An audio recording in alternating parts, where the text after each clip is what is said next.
টানা বৃষ্টিতে নোয়াখালীর বিভিন্ন এলাকায় জলাবদ্ধতা দেখা দিয়েছে। এ বিষয়ে জানাতে যুক্ত আছেন সহকর্মী খায়রুল আনাম। খায়রুল, এই মুহূর্তে আবহাওয়ার অবস্থা কি, আর সেখানে পানি নামতে শুরু করেছে কি?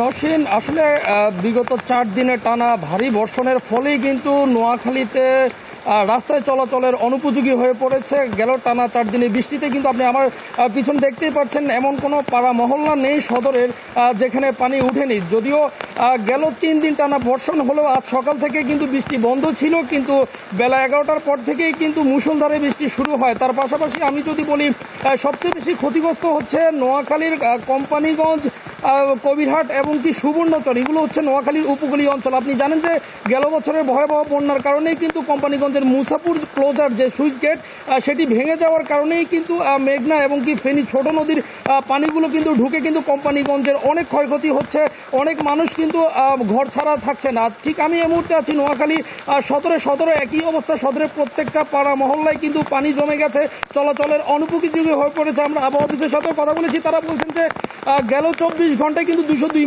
মিলিমিটার বৃষ্টি হলেও কিন্তু সকালে কিন্তু 96 মিলিমিটার বৃষ্টি হয়েছিল। কিন্তু আবহাওয়া অফিস কিছুক্ষণের মধ্যে আবারও জানালো যে এই বৃষ্টির প্রাদুর্ভাব আরও বাড়তে পারে। বেলা বাড়ার সঙ্গে সঙ্গে তারা বলছেন যে আরও 2-3 দিন এই আবহাওয়া থাকতে পারে। তার পাশাপাশি নোয়াখালী যে বিচ্ছিন্ন দ্বীপ হাতিয়া উপজেলা এবং কি নিঝুম দ্বীপ, আমরা সেখানেও খবর রাখছি, সেখানের আবহাওয়া পরিস্থিতি অনেকটাই নাজুক। জোয়ার আসলেই কিন্তু অনেকটাই ভেসে যাওয়ার সম্ভাবনা রয়েছে। তার পাশাপাশি নোয়াখালীর বিভিন্ন স্থানে যে সরকারি আশ্রয়ন প্রকল্পগুলো রয়েছে সেগুলোতে কিন্তু আসলে মানুষ থাকার মতো অবস্থা নেই। সেখানে বাথরুম থেকে শুরু করে সবকিছু কিন্তু ঘরের মধ্যে করতে হচ্ছে। তার পাশাপাশি বিভিন্ন আশ্রয়ন প্রকল্প আমরা গিয়ে দেখেছি, সেখানে মালপত্র গুছিয়ে কিন্তু তারা তাদের নিকট আত্মীয়র বাসায় উঠছেন। তো আসলে বলা যায় শুধুমাত্র জলাবদ্ধতাই যে মানুষের আসলে কপালে ভাঁজ পড়েছে তা নয়, এর পাশাপাশি গেল 4 দিনের ভিতরে কিন্তু স্বাস্থ্য খাতের কিন্তু ব্যাপক অবনতি হয়েছে।